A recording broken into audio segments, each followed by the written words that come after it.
Talk to you a little bit about TIG welding on walking the cup for those of you that are getting started. I got some students that are wanting to TIG weld a little bit more. Walking the cup is not an advanced technique. However, it's a little bit more complicated than you just learning how to freehand like this. Okay. Once you understand how it works, though, it is pretty easy. What's happening is, here's my gas cup. It's resting on my material. What I'm trying to do is basically move my tungsten side to side like this. How that happens when I'm walking the cup is my cup is over here on this side. I'm going to pivot and I'm going to roll. When I get over to that side, I'm going to pivot again and I'm going to roll, pivot, roll, pivot, roll, pivot, roll. Now how much you pivot, how far you roll, that's what you got to practice at, is kind of controlling that. Okay, but it's not very hard. One of the things that you got to be aware of, if you're adding filler metal, I suggest you practice without filler metal first, but when you do start adding filler metal, leave it down fairly low.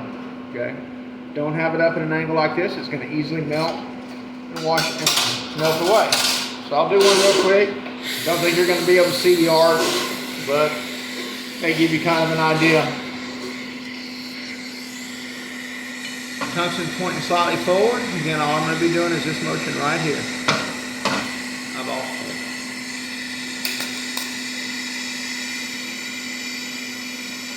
I'll watch the width of the puddle, and I'm going to try to get my puddle to stay consistently that same width all the way down.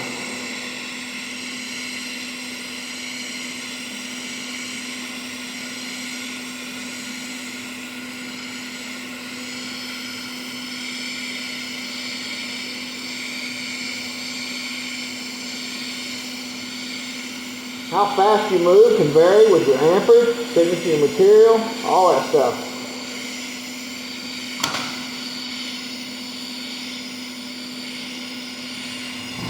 Don't put a death grip on the torch.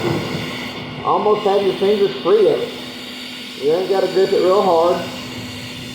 You ain't got to be moving your whole arm and your elbow. You can do a lot of it with just your wrist. When you get to the end, I'm going to speed up, lengthen my arc out, pull off.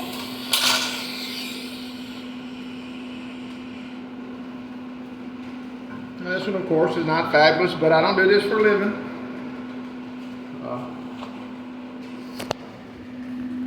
But I did used to weld once. Anyway, those side-to-side motions, if I control those, then my bead width will stay fairly consistent, which this is not a great one for sure. Okay. How far I move forward will dictate kind of how far the ripples are spaced out. And that's kind of how it works. Again, it's not extremely difficult. We'll look at it from up here.